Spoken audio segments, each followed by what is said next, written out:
Now, Jules, I know you love pop-up Yeah. fishing and pop-up rigs. However, every now and again you do use a bottom bait rig, don't you?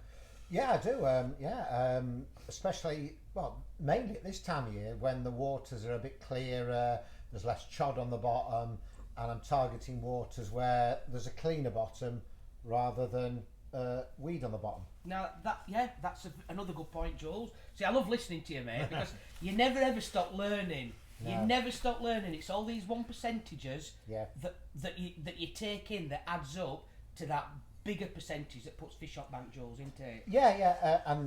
And I can see some already. yeah, well, this hasn't just come out overnight. You know, I've not watched YouTube, and there's nothing wrong with that. This has probably taken me 25, 35 of years of learning. It doesn't happen overnight. So every little bit is something I've learned. Back in the day, I didn't used to fish on the bottom a lot because, as I said in the first video we did on the pop-ups, Yeah. most of my waters were weedy. The most important part of any rig is a hook, the hook point. If the hook point's in the weed, it's not working. You might get a pickup, but you're likely to bump the fish off. So to me, I have to have that hook point working. So, but occasionally I do want the bait on the bottom. If I can feel a drop on the bottom, as in a rap, you know, we call it a drop, yeah. but I want to feel the thud. And you only get that from years of fishing. You know, with your eyes closed, what the thud is. What bottom is. What the you? bottom Or is. You've got a very good idea, mate, and yeah. I think the fish prefer to find baits hard on the bottom, but sometimes what they prefer to find isn't an effective way of hooking them. But if it's a clean bottom, I will use a bottom bait rig. Yeah. As I said before, I don't want that bait wafting all over the place. I don't think it makes any difference. People talk about, oh, they can find the difference between the weight of a hook. If you see carp at the bottom, do they know what the weight of a size 8, 6 or 4 hook is in comparison to all the stuff on the bottom? They do it. It makes it interesting talking, and it makes people sound really clever in carp fishing, cleverer than you or I. But in the reality, it's illogical. Yeah.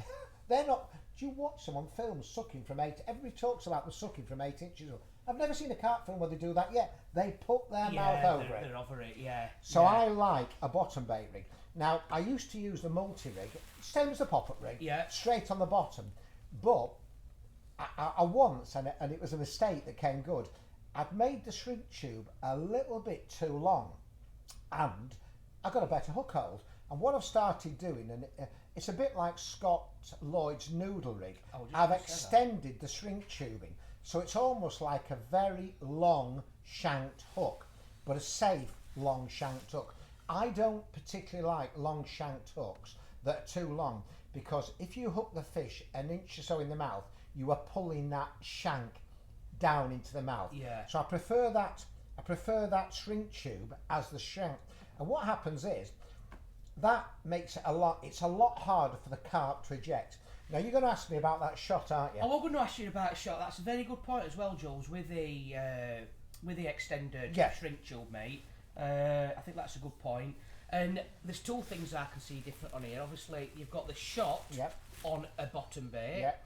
And also, is this a multicoloured hook link? No. Or I can see two different colours in it, mate. I'll cover that in two things. First of all, I think resetting rigs are always important because you're not always going to get the carp on the first go. So I want that rig to be as effective as possible from when it hits the bottom in 10 seconds to when I might be winding back in after 3 hours, 4 hours, 10 hours. So I want it fishing at all times. I don't want to be recasting just Yeah. to check it's all right there. I found that if you have a shorter shank on a shorter bit of shrink tube on the bottom, it tended sometimes to waft back on itself. You know, it would fold back Yeah. on itself, and they're never as good. So the longer that is, the less chance it has of folding back on itself. And if you have a proper bottom bait rather than a wafter or critically balanced, it's less likely to waft on itself. That shot, if you imagine when we talked about the pop-up, that would pivot round it. Well, I found that shot stops that folding back on Yes, itself. When yeah. the carp is sucking and moving round, that holds it down, and it's less likely to flop over. And when you and I also think, like a pop-up rig, it aids it hooking them in the bottom. It in, yeah, when the Anchors in. So Yeah. that shot is don't anybody think that's going to deter the carp, that it's going to go, oh, there's a shot on there. That weighs a lot more than that, I can tell you, and that hook and all that weighs more. You talked about it's exactly the same hook length. It's the skin link or the arm length, yeah. and all I've done is there's no straight lines in nature, and there's no straight colours. If you look at that continuous line is a lot more obvious. Stands out a lot more. It stands out a lot, whether it's green, whether it's brown, whether it's light brown. Once you pen it, and all that is marker pen, black pen. See how that, when you Just breaks it up, doesn't breaks it? up, when you put it in the water, you can hardly see that. Now, I'm not saying that they say, oh, I can see it, that. Anything that makes them less obvious, Yeah. they're not attracted to a hook length, they are attracted to a hook bait. But anything that makes them less cautious, I'm not going to catch any less carp by breaking up that continuous hook length, and it looks less obvious. But it's the less signs of danger that Less- we yeah. can offer to that. Yeah, the carp. less obvious that Yeah. is, that it's not dangerous, Our the better. percentages go up, don't Yeah. they? So I would always use a bottom bait when I can, but I would only use a bottom bait if I get the thud on the bottom. Yeah, brilliant, mate. And also, just one Yeah. point, Joel. Do you use the same hook pattern as your bottom bait? I as do, the yeah. popper?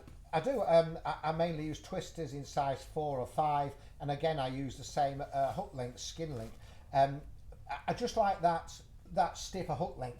It's harder for them to eject. So again, I only fish it very short. I probably fish that 2 or 3 inches at the most between the shot and the lead. And the lead. Yeah, I do not subscribe to the majority of my fishing. The carp sucking it in from 4 or 5 inches away. Virtually all the films I've seen and what I've watched in nature, they come down on it. I haven't seen them up here trying to suck it in. Yeah. I think that's fallacy that's been disproved by all the good films that Topography, Nash, Fox and Corder have done. It's a fallacy. Yeah, because you usually hear it sometimes Yeah. when you're on bag fishing, don't you? If you're fishing for bigger fish Yeah. or Yeah. target fish, that they use a longer hook link, you know, and things like that. And I'll be honest, I have been known to do it myself. But I think logic. But That's my logical starting point. Yeah. But if I will change it, but that's my logical starting point. and that's your go-to bottom bait rig. Absolutely. Yeah. No, absolutely fantastic again, Jules, and some valid points. So once again, try Jules's bottom bait rig out and see if your percentages go up. Jules, thank you, mate. My pleasure, mate.